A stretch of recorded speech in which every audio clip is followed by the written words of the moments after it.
I've made my way through some valleys and desert, believing that I'd get lost. I stood at the foot of what felt like Mount Everest, knowing I had the strength for the climb. 'Cause through every trial, each test and temptation, one thing is sure every time. Over and over, again and again, God is faithful. Over and over, again and again, through it all, He's made me able to stand and survive, to come through alive, and it sure looked like I couldn't win. But Jesus is with me, so I'll claim the victory over and over again.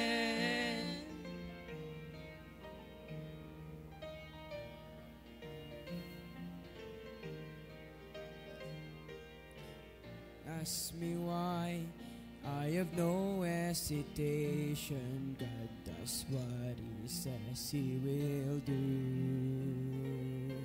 Well, I'll simply say every battle has taught me there's nothing He won't help me through.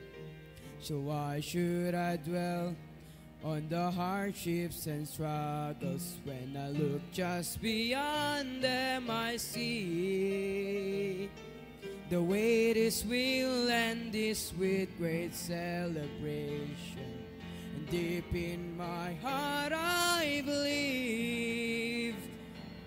Over and over, again and again, God is faithful. Over and over, again and again, through it all, He's made me able to stand and survive, to come through alive, and it sure looked like I couldn't win. But Jesus is with me, so I'll claim the victory over and over again. Over and over, again and again, God is faithful. Over and over, again and again, through it all, He's made me able to stand and survive, to come through alive, when it sure looked like I couldn't win. Jesus is with me, so I'll claim the victory over and over again. Jesus is with me, so I'll claim the victory over and over, over and over, over and over again.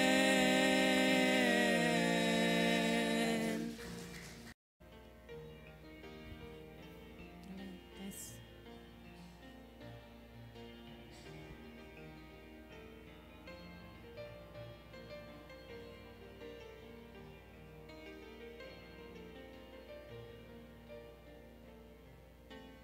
It is hard to understand God's purpose in our lives. It is hard to obey the perfect will of God. But all we need to do is to trust Him with all our heart, because God is faithful every time. God is faithful every time.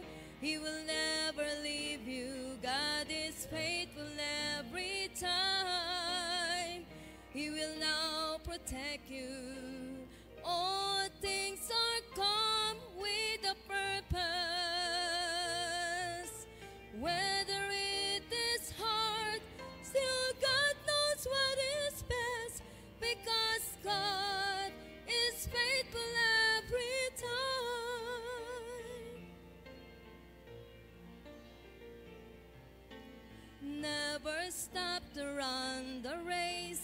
that God has set before us.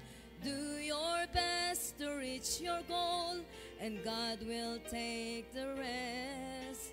Lay aside your burden at His feet, because God is faithful every time. God is faithful every time. He will never leave you. God is faithful every time. He will now protect you. All things are come with a purpose. Whether it is hard, still God knows what is best, because God is faithful every time. Whether it is hard, still God knows what is best, because God is faithful every time. God is faithful every time.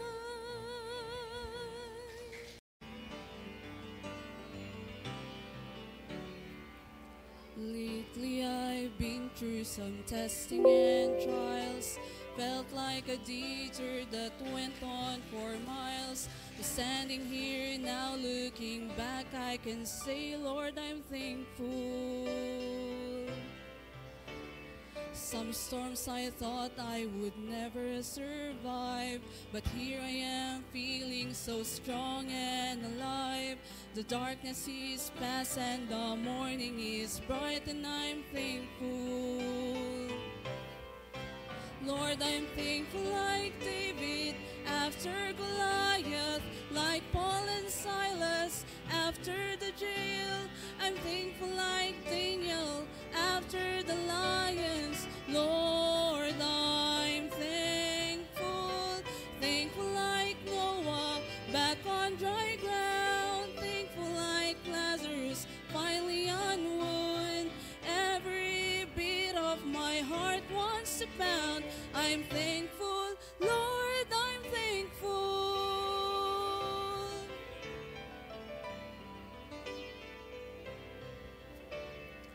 I battled giants of failure and fear, shadows of doubt where my hope was unclear. But all along, Lord, you were hovering near, and I'm thankful. All the seas of my past were a thundering roar that echoed the guilt that I could not ignore. But it's nailed to a cross, and I hear it no more, and I'm thankful. Lord, I'm thankful like David after Goliath, like Paul and Silas after the jail. I'm thankful like Daniel after the lions. Lord, I'm thankful. Thankful like Noah back on dry ground. Thankful like Lazarus finally unwound. Every beat of my heart wants to pound. I'm thankful, Lord, I'm thankful.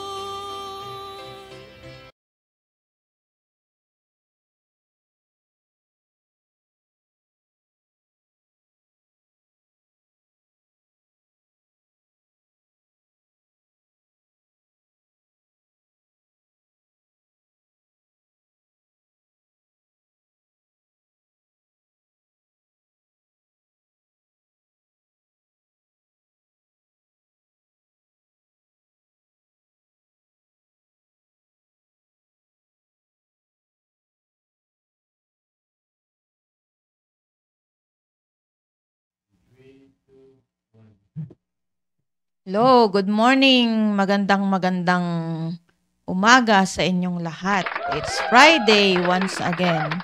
At ito yung programa natin every Friday, ang pagmamahal ng isang ina.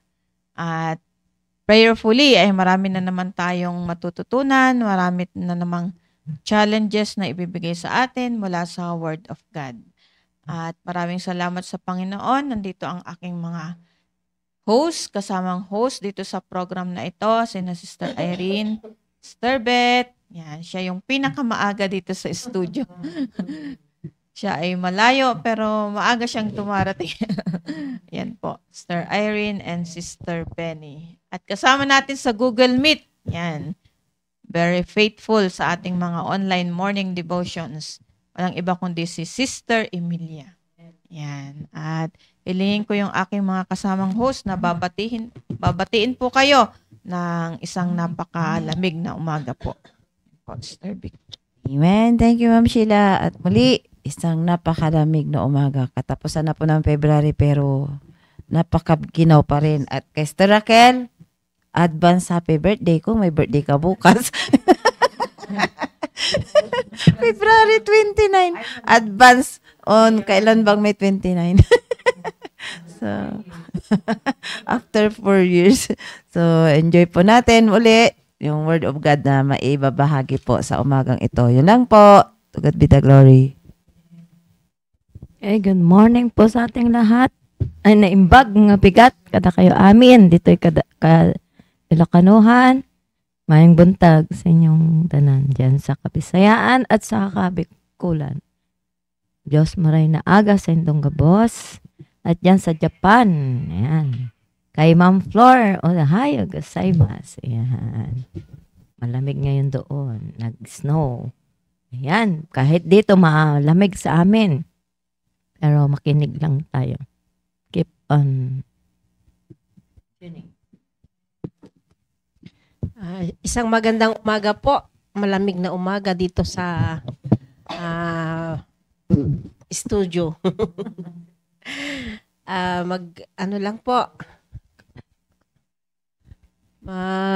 Tune in lang po tayo at tayo ay makakapakinig ng salita ng Diyos. Yun lang po at advance happy birthday kay Ma'am Raquel. Hello sa mga magagandang nilalamig. Magandang umaga po sa ating lahat. Ayun lang po. Men, ayan. After 4 years daw yung kay Sister Raquel. Yan, kaya hindi siya tumatanda. Sister Emilia, hello po. Bati po kayo. Good morning. Good morning sa lahat. Ay, mas malamig dito. Ulan pa. Hi. May snow? Meron po. Oh, opo. Sige po. Magpapatuloy na po tayo sa ating morning devotion. Yung mga nakikinig po ay pakibasa na lang po kung sino yung mga nandyan. Si Mr. Joyce, good morning po. Ma'am Flor Solomon, good morning. Geraldine Hofer, hello, good morning. Sir Geraldine. Glyza Kay, ayan, si Sister Raquel. Brad Gilbert Hofer. Cynthia Reyes Sequenza, good morning. Sister Nelda, good morning po. Sister Margie, good morning. Lanilyn Manansala de la Cruz, good morning po. Sir Dionisio Narcisa, amen mothers. Lord Solomon, nagtutunaw na po ng snow dito po kaya malamig po dyan mga beautiful mothers. Malamig. Opo, yan, ingat kayo dyan. Modesta Armas, good morning po, Sister Tita. Ayan, sila po yung mga ating mga kasama sa Facebook Live. At papatuloy po tayo sa ating topic, commit to love God with our family first. Yan, maganda po itong share ko sa inyo. Na-encourage ko po kayo na basahin po natin yung ating Bible at na-encourage ko rin po kayo na kapag nagbabasa po tayo ng Bible, kinakausap po tayo ng Diyos. At napakaganda ngayon tumating tayo dun sa point na yung parang ayaw nating bitawan yung ating Bible dahil napakaganda ng ating mga natututunan doon. Yun, dumating tayo sa ganong point na gustong-gusto nating buklatin yung ating Bible at gustong-gusto nating makinig ng mensahe ng Panginoon. Sige po, babasahin ko lang po itong 1 Thessalonians chapter 5, verse 16, 17, and 18. Sabi po dito sa verse 16, rejoice evermore, pray without ceasing. Verse 18, in everything give thanks, for this is the will of God in Christ Jesus concerning you. Kaya yung topic natin na commit to love God, ay idudugtong ko lang po yung commit to love God by praying. Nakakatuwa po yung panalangin. Pag natutunan natin kung anong ibig sabihin ng panalangin at gaano kahalaga yung panalangin, pinapakita din sa panalangin na yun yung mapapatunayan natin kung gaano tayo ka-close sa Panginoon sa pamamagitan ng pakikipag-usap sa Kanya. Ito po, napakagandang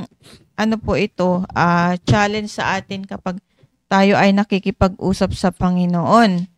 Ayan, sige po. At pag binasa po natin yung the whole chapter, napakaganda niyan dahil may mga pinagdadaanan yung mga mananampalataya nung panahon dun sa Thessalonica, yung mga taga-Thessalonians, ay hinamon sila ni Apostle Paul dito na sila ay dapat hindi nag-aaway-away. Ang dapat nagagawin nila, magkaroon sila ng pagmamahal sa bawat isa. Na meron silang pinagdadaanan na mga bagay-bagay hindi nagkakasundo. Yan, siguro yung mga ugali ay iba-ibang pag-uugali ng mga Kristiyano noong panahon na yun, ay sinasabi ni Apostle Paul na kino-comfort niya sila sa pamamagitan ng panalangin na walang patid. At sabi rin ni Apostle Paul dito na pinapanalangin din niya sa Panginoon ang mga mananampalataya na ito na sila ay maging blameless sa pagdating ng Panginoong Hesukristo. Kasi nga yung sinasabi nila na malapit nang dumating ang Panginoong Hesukristo, parang nag-stop, parang sila yung naglaylo, parang ganun, na parang nag-relax na ganun, na hindi na sila masyadong sa gawain ng Panginoon. Kaya hinamon ni Apostle Paul sila na bagamat darating ang Panginoong Hesukristo as a thief in the night, ay dapat pa rin tayo, gumagawa pa rin tayo sa Panginoon. Yun yung sinasabi niya dito. Dapat walang nag-aaway-away nga, dapat magkaroon ng pagmamahalan sa bawat isa, magkaroon ng kapayapaan sa bawat isa. So ini-exhort niya na yung mga mahina sa pananampalataya ay tutulungan. Yan. Support the weak, be patient toward all men. Yan. Sabi niya dyan sa verse 15, see that none render evil for evil unto any man, but ever follow that which is good, both among yourselves and to all men. Sabi niya na hindi dapat na yung masama ay gagantihan mo ng masama. Yun yung sinasabi ni Apostle Paul dito. Kundi yung mabuti ang palagi mong gagawin sa isang tao. Kaya bagamat merong hindi pagkakasundo ay nagiging maayos yan kung nagpapanalanginan sa bawat isa. Okay. So, share ko lang po ito yung mga quotation ng ating mahal na pastor, si Pastor Hill. Na napakaganda po. Sabi dito, prayer changes everything. Yan. Kapag nananalangin tayo, ay pwedeng baguhin ng Diyos ang anumang sitwasyon. Every day we need God. Yan. Kailangan natin ng Diyos araw-araw, kaya dapat kausapin natin ng Panginoon. So, people cannot change themselves. Yan. When you pray to God, God can change your heart, your perspective, your mindset. Those who are not adaptable will become acceptable because somebody is praying. Yan, napakaganda po niya ng quotation na yan dahil sa paligid natin ay merong hindi pagkakasunduan, lalong-lalo na sa family natin, di ba? Kapag kung meron tayong mga anak na matitigas ang ulo, ayan, yung sinasabi ng ating mahal na pastor na sinasabi niya na hindi niya man lang madala sa church ang inyong mga anak, hindi man lang sila marunong sumunod, ganon. at may mga problema sa family, kapag tayo ay nananalangin, ay ang Diyos ang nagbabago ng puso natin. Yung ating perspective, your mindset, kung tayo ay nalulungkot sa sitwasyon natin sa ating family, ay pwedeng gawing masaya ng Diyos yung ating puso, di ba? So, keeping the prayer is keeping the relationship. Kapag tayo ay nananalangin, ay pinapanatili natin yung relationship natin sa Panginoon. Kaya yun din yung tinatapik ko kapag may mga mothers na sinasabi ni Meshach, Mama, kayo na ang mag-Bible study dyan. Sinasabi niya, pag na yung mga nanay na nasa area namin na hindi maraming dahilan, kaya hindi sila nakakapag-church. Yun ang lagi kong sinasabi na, pag meron na tayong relasyon sa Panginoon, dapat makikipag-usap tayo at pupunta tayo sa church. So there are many things that we cannot change. But through prayer, you can see the result. Don't stop praying. Because who is the person you are talking to? Yan. Wag tayong tuwigil sa panalangin na sinasabi nga ng mga pastors, 'di ba? Kahit na meron kang ginagawa sa tahanan, ay sino yung kinakausap mo kapag nagtatrabaho ka? Kasama mo ang Panginoon. Kasi pag nandyan ang Panginoong Hesukristo sa puso natin, kasama natin siya palagi. Wag nating sasabihin na tayo ay walang kasama sa ating mga ginagawa. Kasama natin ang God the Father, God the Son, and God the Holy Spirit. So, tatlo yung kasama natin. Kaya natatawa nga ako pag sinasabi ni Pastor RJ, pag tinatanong ko siya, sinong kasama mo? Apat kami, sabi niya. God the Father, God the Son, God the Holy Spirit. O, sila yung lagi kong kasama. Yun ang sinasabi niya. So, I encourage all of us mothers to pray together with our family. When you stop to pray, the devil will enter. That's the time that you are giving the devil to destroy you. Kapag tayo ay may ginagawa sa ating tahanan at hindi na natin nakausap ang Panginoon, diyan na mag-e-enter ang dyablo. Kaya nga, umiinit ang ulo natin, di ba, kapag napapagod na tayo. At kapag tayo ay maraming ginagawa at walang tumutulong sa atin, nandyan na ang dyablo na i-destroy yung ating spirit. The devil cannot destroy you as long as God is with you. Just like the life of Job. Yan. Nakita naman natin yung buhay ni Job kapag binasa natin sa Book of Job. Na ang dyablo humingi ng permiso sa Panginoon upang siya ay ma-destroy yung kanyang buong family. Pero, iningatan pa rin siya ng Diyos. Yan. At dinoble yung kanyang mga ari-arian, yung kanyang family ay binalik. Our relationship with God is determined by our communication to God. Paano natin mamahalin ang Panginoon kung hindi naman natin kinakausap ang Diyos? 'Di ba sa loob ng pamilya natin, pag minsan nagtatampo na yung asawa natin kasi hindi man lang nating makausap. Yan, nagtatampo na yung mga anak kasi hindi man lang makausap. Sabi ni Pastor RJ nung Wednesday, 8 hours tayong nagtatrabaho. More than 8 hours pa nga 'di ba? Pero nag-spend na ba tayo ng 8 hours makipag-usap sa Diyos o makipag-usap sa ating family? Hindi pa, 'di ba? Sa trabaho natin, sobrang busy natin. As we pray, the Holy Spirit is working. In our Christian life, God the Father is working. In times that you are doing something, somebody is praying. Kaya, maging aware tayo palagi kapag may ginagawa tayo. Ay, nakausap ko na ba ang Panginoon? Ay, nakausap na ba ako ng Panginoon? Yun. Ibig sabihin nun, nagbasa na ba tayo ng Bible or nagpray na tayo?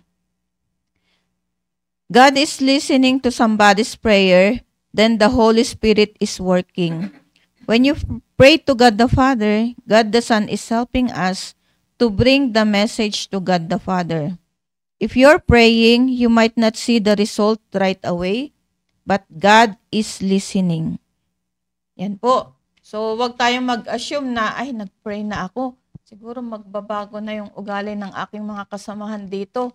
Yan po. So, we will not see the result right away. Pero, ang napakaganda nun, merong nakikinig sa atin kapag tayo ay nananalangin. Walang iba kundi ang Diyos. Di ba? Pag minsan, nararamdaman ko rin, pag nagsasalita ako, parang hindi nila pinapakinggan. O, ayusin mo yung ganito. O, magtrabaho ka muna doon. Tumulong ka muna doon. Ganito, magugas kayo ng plato. Ganito, ganito. Parang walang nakikinig. Pero pag ang Diyos ang kausap natin, maramdaman natin na talagang merong nakikinig sa atin. So, yun po yung comfort natin kapag tayo ay nagpipray. Kaya, ipakita natin sa Panginoon na meron tayong magandang relasyon sa Kanya sa pamagitan ng pakikipag-usap sa Kanya unang-una sa lahat. Ang Diyos yung ating kakausapin. At maraming salamat sa Panginoon at nakikita ko naman yan sa aming buhay ngayon na bagamat merong challenges sa aming mga pag-uugali, sa aming mga anak, kay Pastor RJ, maraming challenges sa akin, ganun din personally, na maraming mga bagay-bagay na dapat baguhin ay nagkakasundo pa rin po kami. At the end of the day, ay nandyan pa rin yung pagkakasundo na hindi kami nagsisigawan, hindi kami walang nagsasakitan sa bawat isa sa aming pamilya. Walang umaalis sa tahanan dahil nasaktan sila ng mga sinasabi. At the end of the day, magkakasama pa rin kami buong pamilya na maganda yung aming pagtulog. At maraming salamat sa Panginoon, yun ay dahilan sa panalangin at sa pakikinig ng salita ng Diyos. At yun lamang po yung may share ko po sa inyo and praying na gagawin po natin yan palagi, mga mothers. Yan po, Sister Irene. Amen. Thank you, Ma'am Sheila. Yung commit to love God by praying, yan, totoo po yan. Na yung prayer can change everything. Yan, ibig sabihin, sa pamagitan ng panalangin, lahat ay mga imposible, magiging posible. Yan. Amen. Na gusto ko rin ganun yung mangyari sa buhay ko, yung prayer na bagamat hindi ako dyan mulo doon sa bago matulog, talagang andun yung prayer at saka yung paggising pa lang sa umaga, nagpapasalamat sa Panginoon dahil may panibagong buhay, hininga, yan, humihinga pa tayo. Na through prayer talagang maraming nangyari na imposible na naging posible. Yan, isa na dyan yung pinag-pray ko si Brad Edgar noon. Kasi grabe yung panalangin ko na baguhin siya ng Panginoon, na matagpuan kami ng church, makahanap kami ng church. Na sa akin talagang nagpe-pray na ako noon na nagpe-pray ako na makahanap kami ng church kung saan ay babaguhin kami, yung aking lakay. Talagang sabi ko sa Panginoon, kapag yung church na yan na mapuntahan namin ay binago si lakay, ayan, yung aking asawa, ay talagang mananatili kami dyan. Yan yung talagang vow ko noon. Sabi ko, talagang hindi na kami aalis dyan. Kaya, since 2006, nung nakarating kami ito, narinig ko yung preaching. Talagang sabi ko, kakaiba yung church na to. Marami ako napuntang church, pero dito lang ako talagang nanatili, tumagal. Kasi nakita ko talaga yung ipinipreach talaga yung biblical. Talagang galing sa Bible. Kaya ako talaga, pag may narinig ako, sinusulat ko at tinitingnan ko talaga sa Bible yan. Tapos yan, tuloy-tuloy na yan. Kaya ngayon, kung kay ma'am ay commit to love God by praying, yan sa akin ang commit to love God in Bible reading. Ayan, buksan natin sa 1 Timothy 4:13. Ito yung gusto ko na, yung kay Apostle Paul, sabi niya, yung sa verse 13, till I come, give attendance to reading, to exhortation, to doctrine. Na kung sa prayer tayo ay nakikipag-usap sa Panginoon, nagbe-beg tayo, 'di ba? Na marami tayong mga request, marami tayong ipinapanalangin. Sa Bible reading naman ay sumasagot talaga ang Panginoon. Marami tayong katanungan sa ating sarili na ang Diyos ay sumasagot sa pamagitan nitong Bible. Na kapag tayo ay nagbabasa ng Bible, talagang tumutugon siya sa mga katanungan natin, sa isip natin. Marami tayong hindi nauunawaan. Kaya nga, kinumit ko na yung sarili ko sa Bible reading. Kaya nga, ang sabi rin dito sa Bible, until I come, give attendance to reading, to exhortation, to doctrine. Kasi dito tayo mas lalong lumalago na once na tayo ay, sa akin sa sarili ko, abang ako'y nakikinig ng preaching dyan sa pulpito kay pastor, talagang sinusulat ko at talagang tuloy-tuloy akong nag-search sa Bible. Talagang wala akong ginawa kundi yung merong kasing babasahin ka na halos may continuity na tuloy-tuloy yung mababasa, tapos pag hindi naunawaan, buklat na naman kasi may mga supporting verse yan na makikita. Ayan, tuloy-tuloy. Yung pala yun. Doon ako natututo. Na sabi ko, meron na naman akong maituturo doon sa bina-Bible study ko. Malaking tulong yun.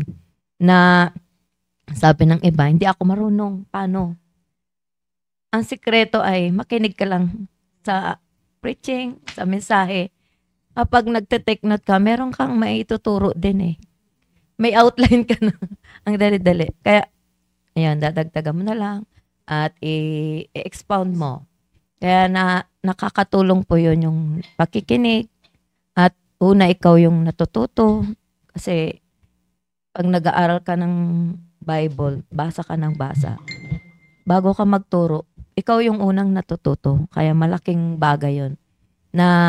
Kaya yung commitment ko na dagdag yan yung pagbabasa ng Bible. Yan. Nag-commit din ako na yung mag-share, magdala ng bisita.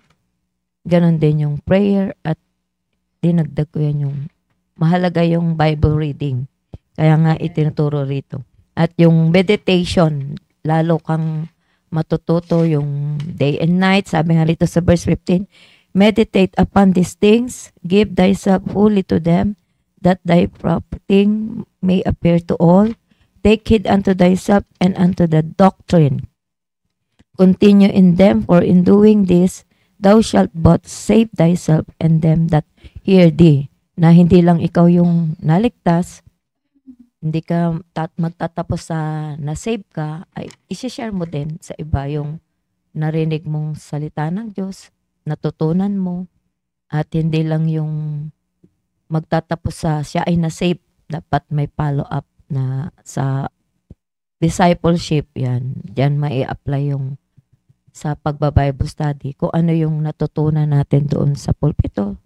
Kaya, yun yung isang commitment ko rin na patuloy makinig yan sa ating pastor upang patuloy lumago.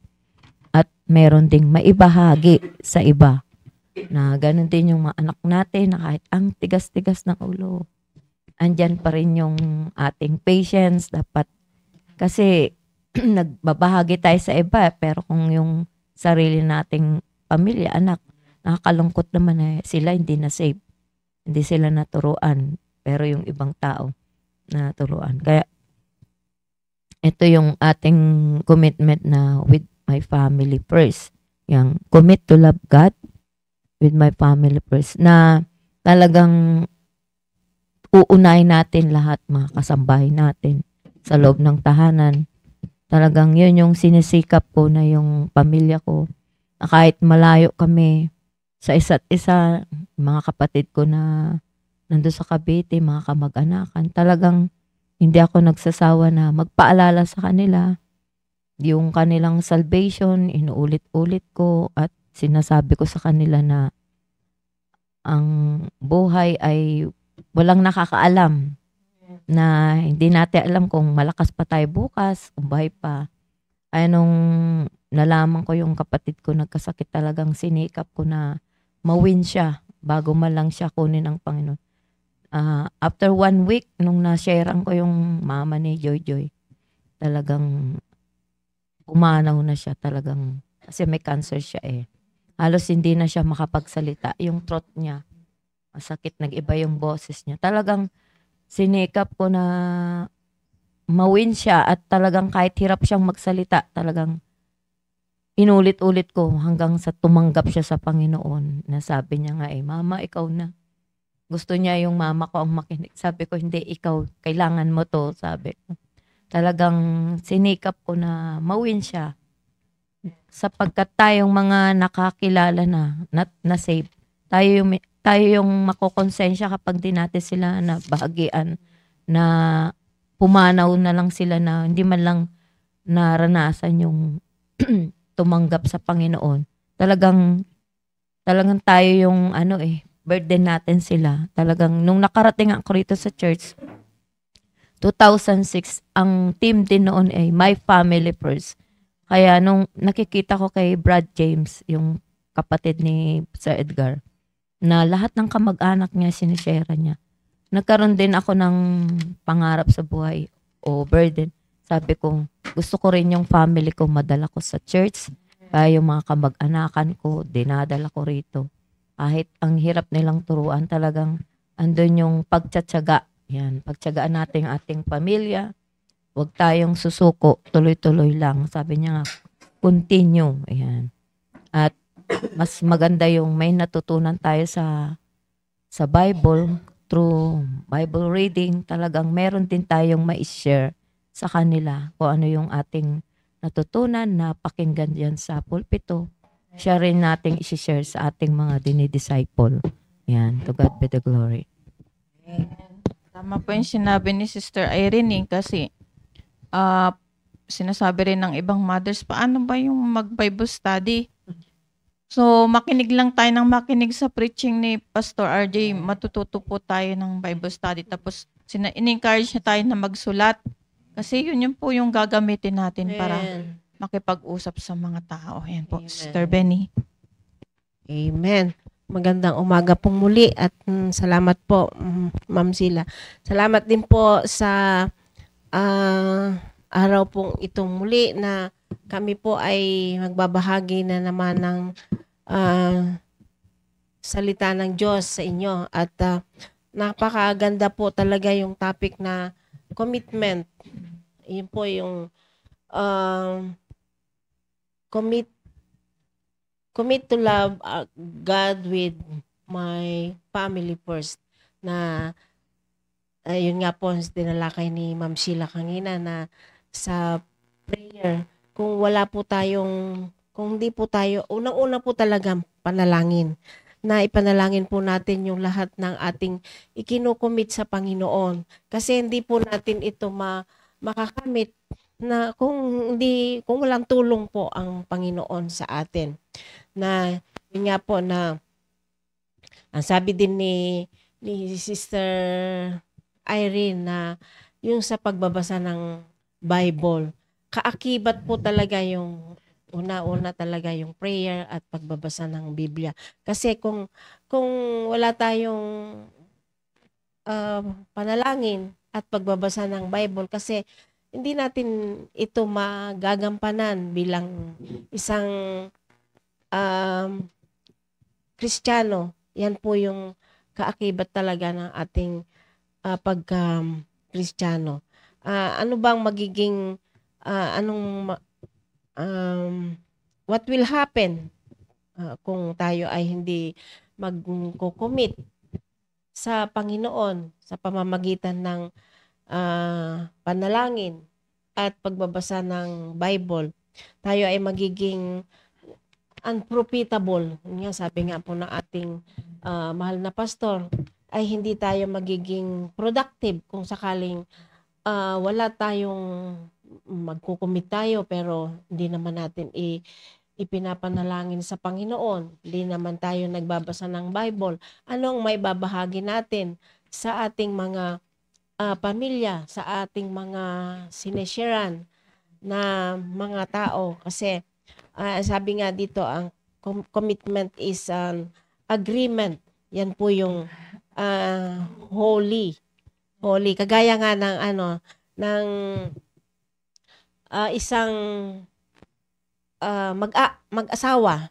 'Di ba meron tayong commitment natin yan sa Panginoon, ang pag-aasawa na hindi tayo magiging profitable o kaya hindi magiging productive, hindi tayo kagamit-gamit sa Panginoon kung sakali na hindi natin ito gagampanan ng may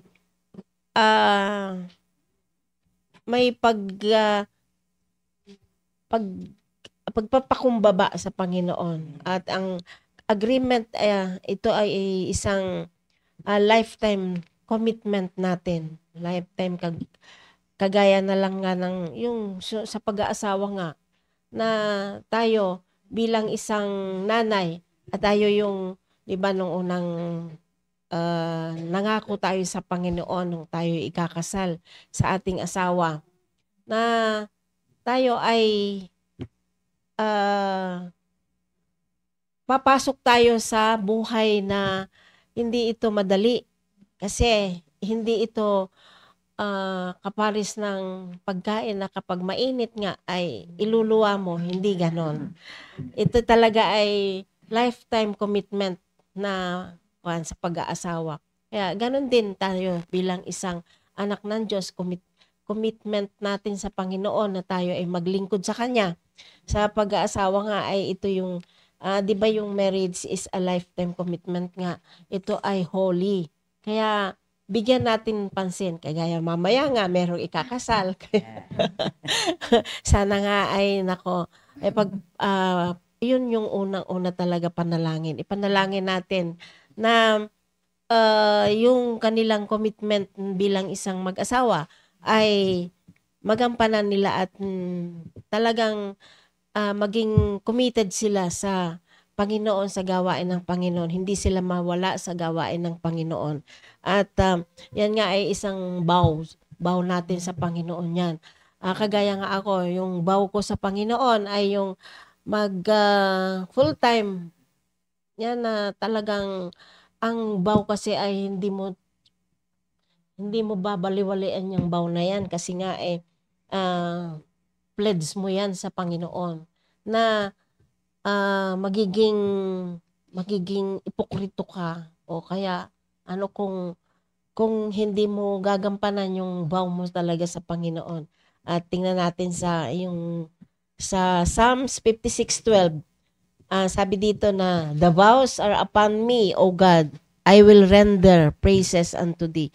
Na ako nga bilang isang full-time worker, nagsuko ng buhay sa Panginoon, ay commitment ko na talaga yan sa Panginoon. Vow ko yan sa Panginoon na kahit na ako ay tao lang din kasi ako na kung minsan nasasaktan, andyan may naririnig kang hindi maganda. Huwag nating baliwaliin na yung ating pangako sa Panginoon na nagsuko ko ng buhay. Pero ikaw naman, pag may narinig ka na hindi maganda, may nasabi sa'yo na hindi maganda na ialis ka na sa gawain. Hindi ganon po.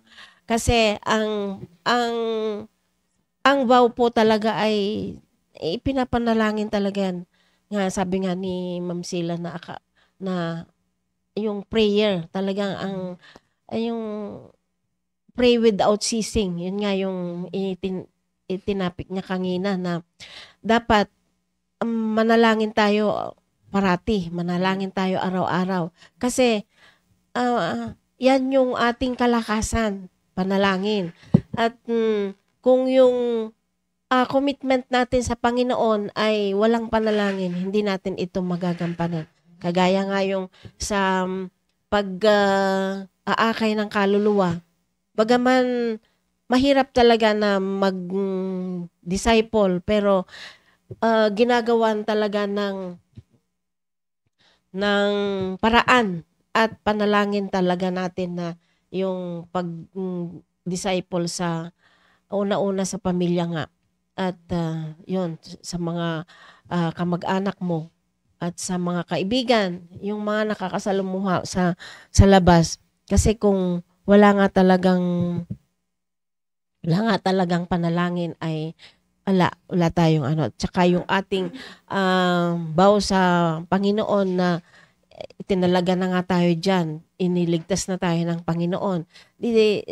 Dapat lang na suklian din natin kung ano yung ginawa sa atin ng Panginoon. At sabi nga dun sa Psalms 37:5, na commit thy way unto the Lord, trust also in Him, and He shall bring him to pass. Yan. Yung ikinumit natin sa Panginoon na magtiwala tayo sa Panginoon kasi siya naman ang gagawa ng lahat. Kaya, yun. At yun nga nakakatuwa sa panalangin. Tingnan, yung kahapon nga, nag-Bible study kami doon sa Labot family. At doon kila Brad Ernesto. Nakakatuwa na every week na pupunta kami doon, may pagbabago talaga kay Brad Ernesto. Na yung panalangin natin sa kanya na gumaling ay andoon na ngayon nakakapaglakad-lakad na siya ng pakunti-konti. At nako talagang gusto ko kasi yung tuwa ba? Parang napapayak ako kagabi pero talaga kasi sa panalangin talaga yun panalangin lang talaga na yung matindi nating sandata talaga. Kaya kagabi nga yung tuwan pati si Sister Carol nga na makikita mo talaga na makwan siya na nagsasabi na nakakalakad na siya dito pakunti-kunti, sabi niyang ganon. Kaya sabi nga ni Sister Vicky kagabi matutuwa kasi pastor pag nalaman na ganyan. Kaya yun talagang yung panalangin talaga natin, wag nating wawalain sa bawat ating pupuntahan, ating i-commit talaga sa Panginoon kung ano yung dapat nating gawin, yung commitment na yun. Yun lang po, to God be the glory. Amen. Thank you po, Sister Benny. Sister Betty. Sister Beth. Amen. Good morning uli. Yun nga, sabi nga. Sabi nga ang Panginoong Diyos na yun ang ganyang gusto sa atin bilang mga kanyang tao, bilang kanyang mga anak. Sabi nga, na ilagay natin yung pagmamahal na yun sa entire being natin. Na yung sabi nga yun, nandun ngayon na ang sabi nga sa Matthew chapter 22 verse 37, di ba sabi, Jesus said unto him, thou shalt love the Lord thy God with all thy heart and with all thy soul and with all thy mind. This is the first and great commandments. Yun. Ayun ang utos unang-una ng Panginoon na nandun nga sabi, mahalin natin ang Panginoong Diyos ng buong puso, buong kaluluwa at buong kalakasan. No, hindi natin magagawa ito kung hindi natin din maayos ang ating relationship sa Kanya. So, napaka-importante na unahin muna natin yung relationship sa Panginoon kasi yun ang foundation ng nating kung paano tayo ngayon ano po yung relationship natin sa Panginoon. Sabi nga napaka-importante ito kasi sabi nga ang God is our love at dapat lang na mag-devote tayo sa Kanya. Ang Panginoong Diyos na kapag tayo ay nandoon, nagpapakumbaba at nandoon yung pinatalagang sinisikap nating magkaroon ng pagmamahal sa puso natin, ang Panginoong Diyos hindi tayo hahayaan. Kasi sabi nga ang Panginoong Diyos na mismo, siya ay pag-ibig. Sabi nga rin din nawawala. Kanina pa sinasabi nga yung prayers. So sabi nga dito na upang ma-establish natin ang ating mga puso sa Panginoon at para maayos ito yung relationship natin sa Panginoon. Ang unang-una yung pag-ibig nga na magdadrive sa atin para tayo maging prayerful. Ito rin yung magdadrive sa atin para tayo magbasa ng kanyang salita at sumunod sa kanyang mga kautusan at marami pang iba na ibig ng Panginoong Diyos na mangyari sa atin. Sabi sa Bible sa 1 Corinthians chapter 13 verse 4 to 7, charity suffereth long and is kind, charity envieth not, charity vaunteth not itself, is not puffed up, doth not behave itself unseemly, seeketh not her own, is not easily provoked, thinketh no evil, rejoiceth not in iniquity, but rejoiceth in the truth, beareth all things, believeth all things, hopeth all things, endureth all things. Kung nanamnamin natin itong verse na ito na binasa, sabi nga dito ng ang pag-ibig ito ay marunong ka mag-suffer na hindi lang pang madalian kundi matagalan, nang ikaw ay may awa, hindi ka kailanman ang pag-ibig ay walang kahalong inggit, wala man lang ito pagyayabang at hindi nawawala. At sabi nga dito na nang hindi lang yung sarili mong iniisip, kundi at hindi ka nag-iisip ng kung ano mang kasamaan sa kapwa mo, kundi ang kasiyahan mo ay gumawa ng tama, mamuhay nandun sa katotohanan, ng sabi nga, beareth all things. Ibig sabihin, daladala mo yung kapatiran, daladala mo yung kapamilya, daladala mo kung sino man ang yung nangangailangan ng tulong sa iyo. Hindi ka yung nagiging madamot. So, ang Panginoon kasi, bakit ganoon? Sabi nga dito, ang Panginoon mismo is, kaya bakit ganoon? Kasi ang Panginoon mismo siya ay love. So, Romans 5:8, diba? But God commended His love toward us, and while we were yet sinners, Christ died for us. Dinemonstrate na niya yun nang siya'y pinako sa krus, namatay, inilibing at muling nabuhay. Pinakita niya kung gaano kadakila ang kanyang pagmamahal. So, yun yung commandment ng Panginoong Diyos. Sabi nga na bilang tayo mga anak, dapat din makikita sa atin yung karakteristik ng Panginoong mismo sa pamamagitan ng pagmamahal sa ating kapwa. Kasi ang Panginoon, ang pagmamahal ng Panginoon, sabi nga, unending, faithful, patient, na kaya dapat din na tayo bilang kanyang, sabi, di ba, laging sinasabi ng mga muhay tayo ayon sa kanyang imahin. So, kung ang pagmamahal ng Panginoon is patient, faithful, and unending, ganun din dapat ang ginagawa natin. Kasi bilang tayo ay dapat sumunod tayo doon bilang mga anak ng Diyos.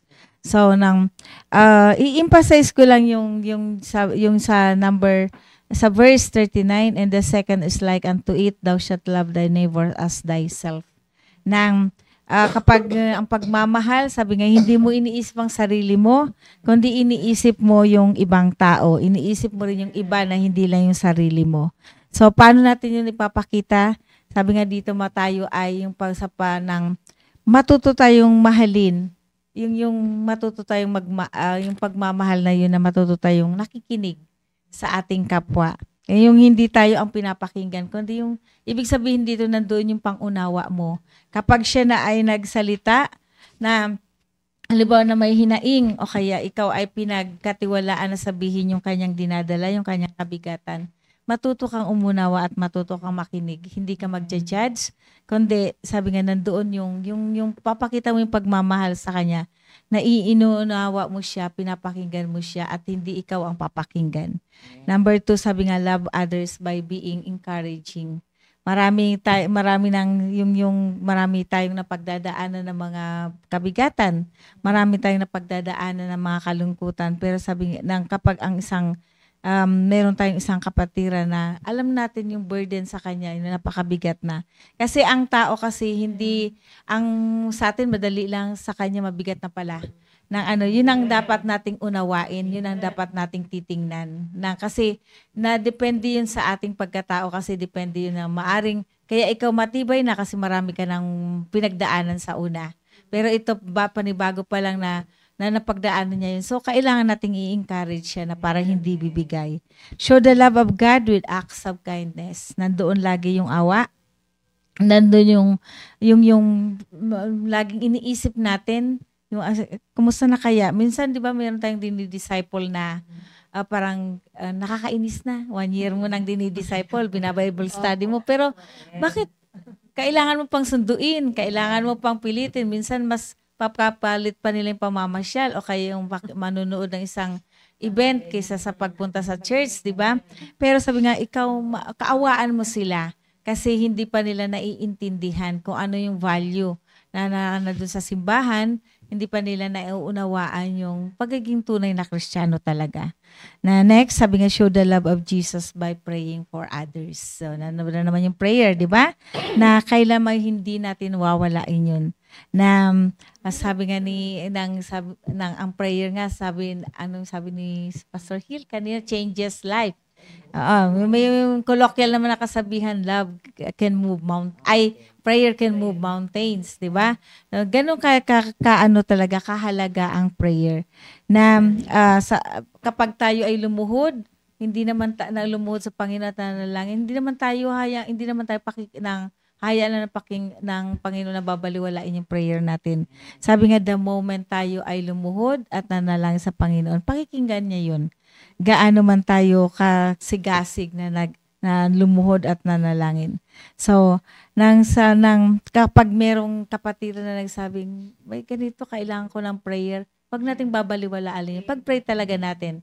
At kung nangako tayo, nag-commit tayo na ipapanalangin natin siya, wag nating hayaan na lumipas ang araw na hindi natin siya pinapanalangin. Last week nga, sabi nga natatandaan, sabi ni Ma'am Sheila, na kapag may nag-request ng prayer, agad-agad para hindi mo na makalimutan, iluhod mo na, ipanalangin mo na siya para nandoon na agad yung na inilapit mo na sa Panginoon yung kanyang pangangailangan, yung kanyang mga hinaing. So, sabi nga kailanman ang Panginoon is all about love. Ito ang nagko-connect sa atin sa kanyang mga anak, yung pagmamahal na yun. Tunay, pure, as ng sacrificial, di ba? Pagdating ng Panginoong Jesucristo, binigay niya yung kanyang buhay. Pagdating naman Diyos Ama, binigay niya yung nag-iisa niyang bugtong niyang anak para sa ating kaligtasan.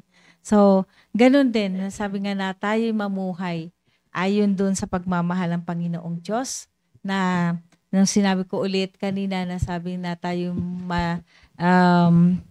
andun nga na yung hayaan natin yung love, hayaan natin yung pag-ibig na ito ang magdadrive sa atin para tayo ay mag-pray.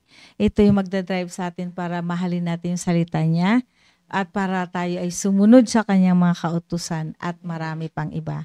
Sabi nga walang imposible sa Panginoon kapag nakita kung paano mo pinagsisikapan, kung paano mo talaga naayos at kung paano mo pinagsisikapang masunod at maging kalugod-lugod sa paningin ng Panginoong Diyos. Yun lang po. To God be the glory.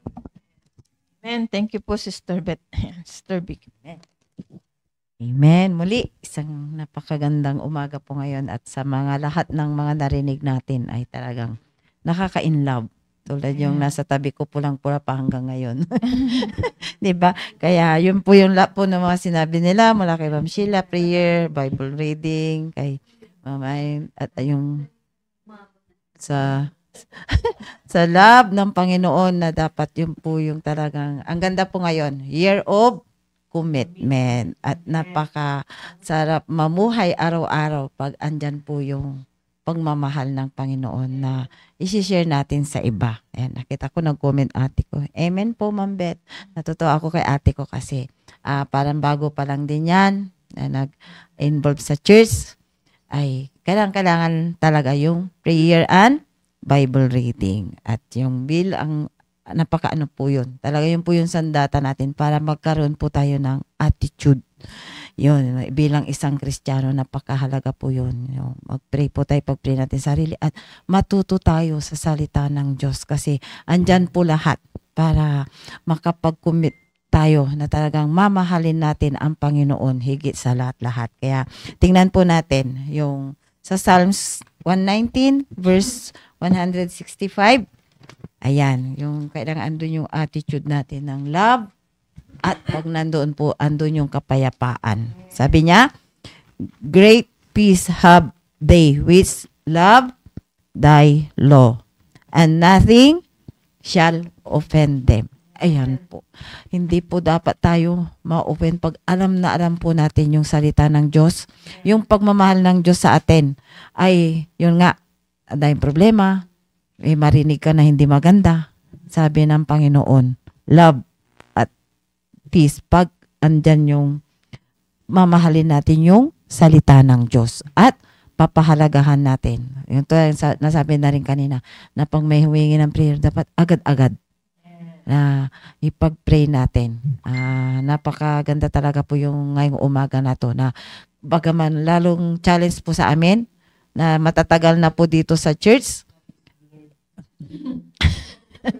Sino yun? Blurred kasi dito yung love niya eh. Umuwi ka na para lumiwanag, Bra Juni. At alam ko pag uwi mo may hinahanda Sister Beth na magpapainit sa'yo.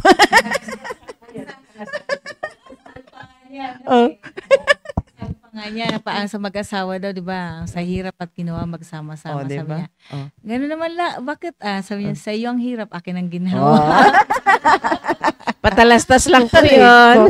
Oh, di ba? Advertisement lang. Commercial lang Brad po. Juni, nakakatuwa. At nakita mo naman si Thank you, Ma'am Brad Beth. Jenny. Good morning. Pinaghahandaan ka talaga, nagpapalakas pa yan.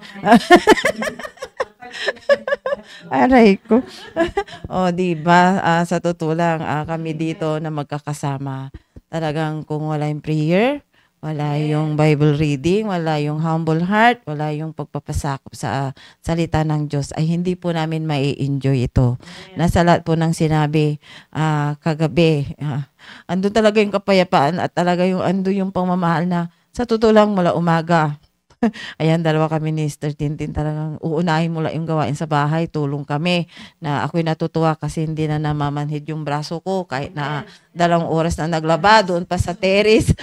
Pag nakikita kami ni Pastor doon sa terrace naglalaba, Tin, madulas ka dyan.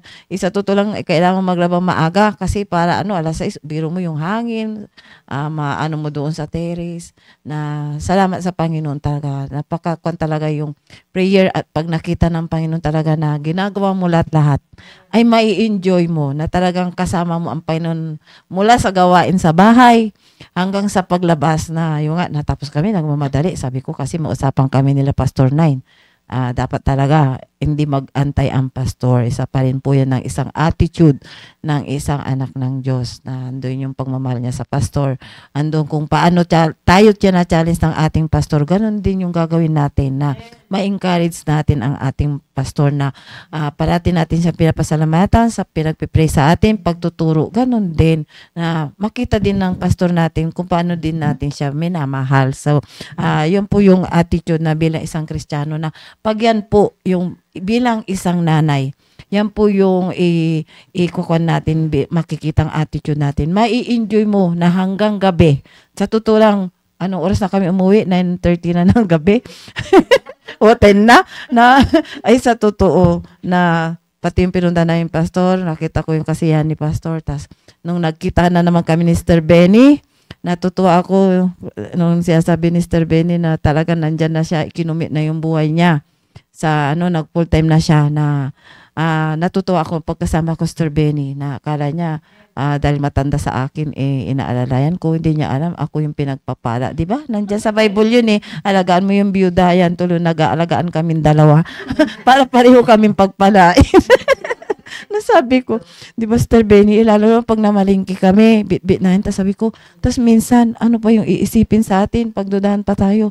Naku, sabi ko, siguro kung hindi mabuti ang Diyos, habang kung ano iniisip, pinukpok na ang ulo nung nag-iisip ng kung ano sa atin. Sabi ko kasi, natutuwa ako kay Mr. Benny na sabi ko, lalo na ikaw, andyan ka na, wala kang pinapaaral, wala kang binubuhay, hindi pa makita na nagpapasosyal-sosyal dyan, di ba?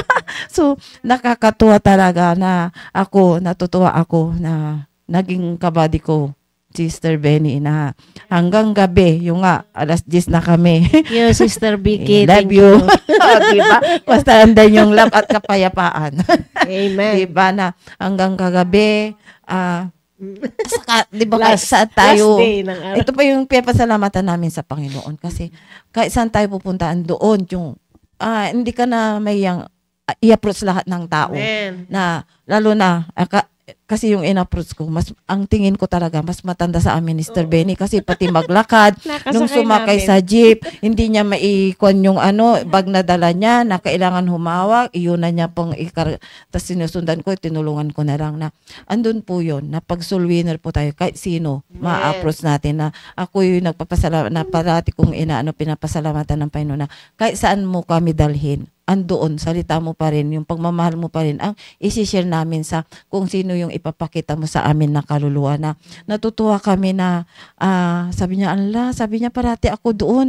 Sabi niya, ikaw lang yung nagsabi sa akin. Iniisip ko kung paano ako pupunta doon, pero ikaw lang yung nagsabi sa akin. Alam nyo, upo kami ng upo. Upo kami ng upo sa kanya. Yung pala, 58 years old. Mas bata. Kay Mr. Benny ng 10 years old, mas bata sa akin ng 4 years old. Pero sa totoo lang, yun po yun, na pag may salita ng Diyos, andyan. Pagka andyan, magiging bata tayo, yung we will look younger, di ba? Tapos andyan talagang palalakasin tayo ng Panginoon na hindi dahilan yung kapansanan natin, yung sakit natin sa tuhod, na kung ano-ano, yun yung pinapasalamatan namin sa Panginoon. Nung pagdating nga namin sa sa dairy farm sa Green Valley, ako yung natuwa kasi si Brad Ernesto, pupunta kami, gusto niya ipakita na may improvement siya. Pagdating ko doon, ando sa pintuan, nakaupo, na dati sa higaan lang siya, pero kahapon ando sa sala. Nasabi nga ni, kanina pa yung umaga na nagdadahan-dahan na maglakad. Kaya, yun po yung power of prayer na talagang makikita po natin na pag hindi tayo makasarili, pinagpipray natin ng iba, makikita mo yung power ng Panginoon na kikilos sa iba. Kaya, andun po yun. Kaya, yun, napakaganda na andun po yung attitude natin, yung pagmamahal at kapayapaan na yun yung makikita sa atin na sa bawat pupuntahan natin. At anong oras na kami natapos doon? 8, dumiritso kami ulit. Sumama kami kay Sir Edgar sa area naman niya, sa Fairview. Kaya alas 10 na kami nakauwi. Nakakatuwa din pagdating namin doon sa Bulyago family. Andyan si Ma'am Julie, nanonood sila. Tuwan-tuwa yung anak nila pagbukas ng pinto. Ay, nakita ako Sabi akala ko, nakakita ka na artista. Kaya yung pagod mo, hindi mo isipin na mula umaga, naglaba. Tas yung iba, 1 oras lang na naglibot, uuwi na magpapahinga na, di ba? Pero kagabi ay talagang enjoy po. Nandoon yung pagkakaisa natin sa salita ng Diyos. Kaya po, mga nanay, sabi ko nga, huwag natin idahilan yung trabaho natin sa bahay, yung mga problema, ang saya-saya, kasi andyan kasama natin ang Panginoon na talagang may enjoy po natin. Kaya ito po, para lalo pa po natin may enjoy po, tingnan po natin na be strong. Na sa lahat ng pagsubok, magpatuloy po tayo. Nabanggit na rin po ito, andyan yung endurance natin. Kasi nga, kasama natin ang Panginoon. Tingnan po natin sa 2 Timothy 2:2. Sabi niya po dito, 2 Timothy. Ay, yun po. 2. Sabi niya, and sa verse 1 pa dyan, thou therefore, my son, be strong in the grace that is in Christ Jesus, na talagang kasama natin ang Panginoon na habang nananalangin din tayo, dapat andun yung humble heart natin. Kasi ang una-unang nagpakababa ay ang Panginoong Hesukristo. Kaya at verse 2, and the things that thou hast heard among many witnesses, the same commit thou to faithful men, who shall be able to teach others also. Ito po yun na sabi nga sa Bible study, sa pagpipray, sa Bible reading, sa pakikinig ng salita ng Diyos, matututo po tayo at magkakaroon tayo ng wisdom na sa pagba-Bible study sa ibang pamilya. Kaya yun po yung may enjoy po natin bilang isang nanay pag may attitude po tayong ganito na maraming, di ba? Maraming pagsubok, pero mas marami ang pinagdaanan ng Panginoong Hesukristo na sana andyan po tayo na kung ano yung Christian na mga Christian living, yung kung ano yung mga inaano ng programa dito sa church, kung ano yung dapat ugali ng nanay at tatay na makita ng ating mga anak, ay yun po yung makikita sa atin ng ating pamilya. At pag nakita po yun, sa ating mga kamag-anak na makita na buong pamilya tayo ay nandyan na naglilingkod sa Panginoon. Tulad kagabi nga, buong pamilya ng Bulyago family, nakaka-bless. Makita nyo naman si Brad Jose, talagang yung mga anak niya talagang malapit sa kanya na hanggang sa kandong-kandong niya yung bunso na sabi ko, nako, Brad Jose, naalala ko tuloy tatay ko. Kasi yung para tahimik lang yung anak niyang bunso ay inaano yung tainga na. Oo, nakaka-bless po talaga na dadalhin tayo ng Panginoon sa pamilya na makikita po natin na nandyan din na nagmamahalan na nakikinig. Buong pamilya talaga mula sa panganay ay sabi ni Brother Jose, Carlo, ka rito, na nakakatuwa na nandun yung mga anak nila. Buo sila po doon kagabi na nakinig ng salita ng Diyos. Kaya alam ko rin, si Sir Edgar, na talagang grabe din ang din yan, mula umaga din yan. Pagod niya, tapos yung sasakyan pa niya napakaingay. Nagmana kay Star Irene yung sasakyan. reklamo yung sasakyan pag iaatras. Magbibelta. Pero natutuwa ako nung nakita ko rin si Sir Edgar sa Sister Irene na sa harap. Nagdadrive si Sister Irene na sa tabi ni Sir Edgar. Naalala ko rin nung kami ni Brad Chris na nakakatuwa. Kaingay nung sasakyan, naririnig pa rin ni Sir Edgar yung pukpuk sa likod ni Sister Irene. Kasi may maatrasan na truck. Sabi ko, Ben, kaya na ang iingay nung sasakyan, naririnig pa rin ni Sir Edgar yung pukpuk ni Sister doon sa likod ng Kaya, ayun ako po, sa totoo lang, enjoy lang po natin at be strong. At talagang yung ano yung kinumit natin sa Panginoon, wag po natin babawiin. Ay talagang yun po, maraming ipapakita ang Panginoon sa atin na may enjoy po natin yun. So yun lang po. To God be the glory.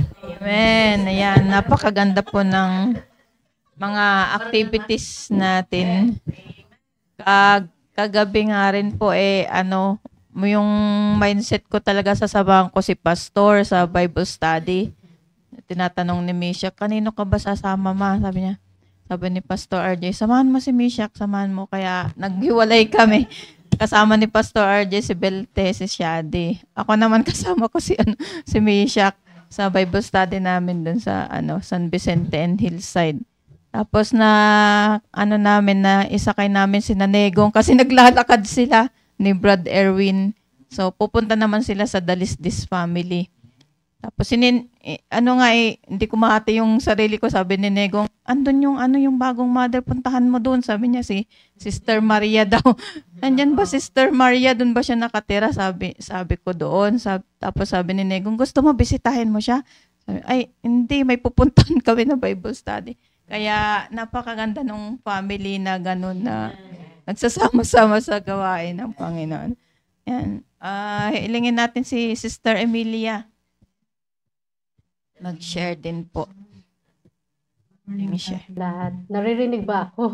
Opo. Yes po. Amen. Sabi nga ng Sister na prayer changes everything. So, yun talaga ang sandata ko na alam ng Panginoon kung paano ako manalangin sa aking family. At isa din na prayer ko na vows ko na kahit anong marinig ko sa church, kahit ano ang sa akin, makarating sa akin, ay hindi po ako ma-offend or hindi po ako yung madaling yung hindi ba umalis, ganon. Yun yung prayer ko din. Na manatili ako sa church na huwag ako matanggal at kasi din sa school namin ay unti-unti kami nalalagas. So, yun, sabi ko nga, kasi minsan sa character namin na may konti lang ay na-offend sila. Ayaw nilang magpaturo. Yun yung isang isang Kristiyano na kung gusto mo talagang matuto, magpaturo ka. Kasi yun nga yung dapat na maayos ang ating sarili bago ka maging blessing sa iba.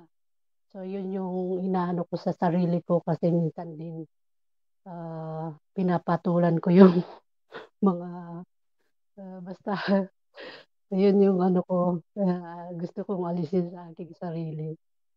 At, at yun lang po. Thank you. Amen po, Sister Emilia. Tinutulungan po tayo na mag-submit sa authority. Servants, obey your masters. In the Lord. And Sister Cherry at saka si Ma'am Tintin, kasama po natin dito sa studio, yung mga full-time mothers natin. Yan, nandito po sila.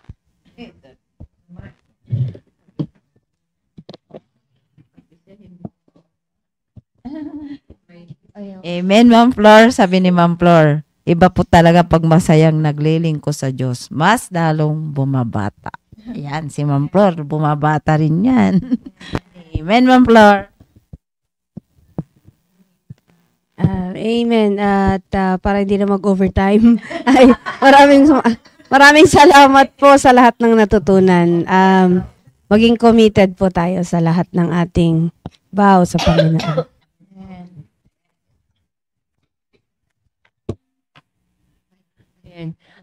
Good morning po sa inyo po lahat. Muli po ay nagpapasalamat po sa devotion na ito. At salamat po dahil yan po yung bunga po ng mga na isang committed na tao. Yan nga, naalala ko po, nabasa ko po ito sa nung nag-preach po si Pastor Hill dun sa revival po sa Pangasinan. Ang sabi niya po doon, walang makakagiba o walang makakadestroy sa taong committed. So lahat po yun magagawa sa biyaya ng Panginoon, basta committed lang po talaga. Thank you po. Magandang umaga po. Sasabi ko lang po, maraming salamat po sa mga host po natin sa every Friday po na devotion po. Amen. At maraming salamat po sa Panginoon sa lahat ng ating mga natutunan. I-apply po natin at maraming activities po yung church dito sa PMA Baptist Church. Tayo po ay mag-involve sa soul winning, sa pag-invite ng bisita. Prayerfully ay hindi lang yung mga full-time staff at mga church staff ang gagawa ng gawain na ito. Tayo po ay magtulong-tulong po. To God be the glory. Thank you po, Sister Emilia, at sa mga nanonood po dito sa Facebook Live. Thank you so much po at maraming salamat sa inyong pakikinig. Thank you, Lani. Bukas ulit. Devotion. O si Sister Vicky. Amen. Let's pray. Dahil ang Diyos, muli kami po ay nagpapasalamat, Panginoon, sa ginawa niyo po muli itong umagang ito na nandun po yung pangmamahal niyo, Panginoon, na ibinigay sa aming puso para sa umagang ito ay maibahagi po din po namin, Panginoon. Salamat po sa privilege, salamat po sa pagtitiwala niyo po sa amin na magamit niyo po sa inyong mga dakilang gawain. Kaya pinagpipray po namin mga kapwa po namin, nanay, Panginoon, na nandyan, Panginoon, na ma-enjoy po bilang isang nanay na andyan po na naglilingkod po sa inyo, Panginoon. Kaya sa buong maghapon, Panginoon, salamat po, Panginoon, na muli may kalakasan po kami. Muli tulungan niyo po kami na dalhin niyo po muli kami sa mga taong andyan din po may kababaan loob na handa pong makinig ng iyong salita, Panginoon. Kaya unang-una din po sa aming pastor, patuloy po, bigyan niyo po siya ng kalakasan, Panginoon, para andun po muli patuloy po na siya po maglilid ng PMA Baptist Church, na sa lahat po na bawat isa po ng mga member po dito, Panginoon, ay may makinumi po dito sa PMA Baptist Church. Tulungan niyo po bawat isa na ma-enjoy po nila, Panginoon, na ang kinumit ay hindi babawiin, Panginoon. Nandiyon, Panginoon, tulungan niyo po kami na kung isa lang po yung na-commit namin, tulungan niyo po kami na madagdagan po yun, Panginoon, na mula po sa inyong salita na nandyan po, Panginoon, na hindi po kami dapat ma-open kung hindi po namin makamit mga bagay po na mga gusto namin makamit, Panginoon. Kaya tulungan niyo po kami sa buong maghapon na ito at sa mga baguhan, Panginoon, kung ano po yung ginawa niyo po sa amin.